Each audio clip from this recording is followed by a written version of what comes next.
Tony Dunst here with my latest Learn WPT video. Today we're taking a look at check raising and then what?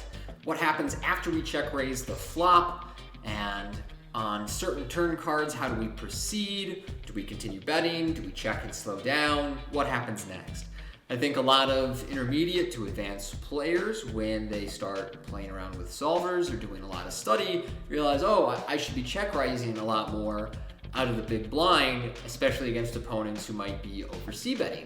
However, then when they get deeper into the decision tree of the hand and they have these turn and river decisions, they're not exactly sure how to play out these check raise pots. And I know that's been true of myself over the last few months. So I've spent some time looking at these situations, and today I've got 4 hands that I did play in real life and wasn't entirely certain in game how I was supposed to proceed. So we are starting with this hand here. My opponent 2.5x'd an early position, and I called in the big blind with 2-3 suited. So to give you guys a sense of what I'm calling with here, again, we're 40 blinds deep.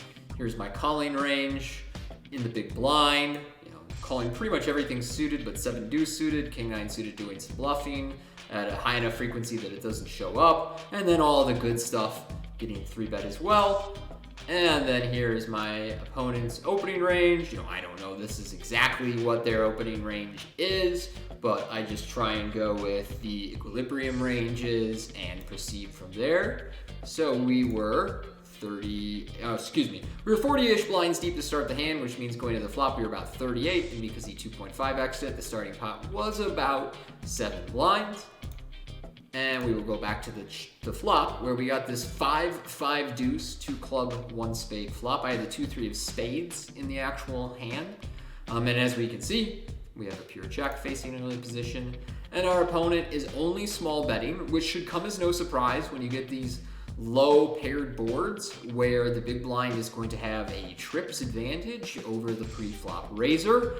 Our betting frequency goes down and our sizing goes down. So we see the 35% check frequency, and it's a pretty even blend of hands that are checking.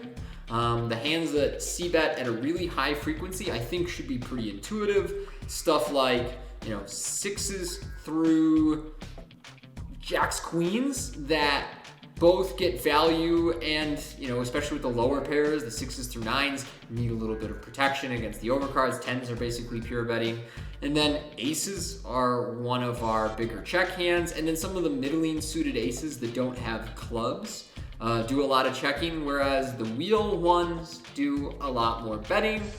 That's pretty ordinary on these boards that don't connect super well for the pre-flop raiser, but do give some nut or trips advantage to the big blind. So in this hand, our opponent bet the small size on the flop, and I check raise my 2-3 of spades, which we can see here is a pretty high frequency play.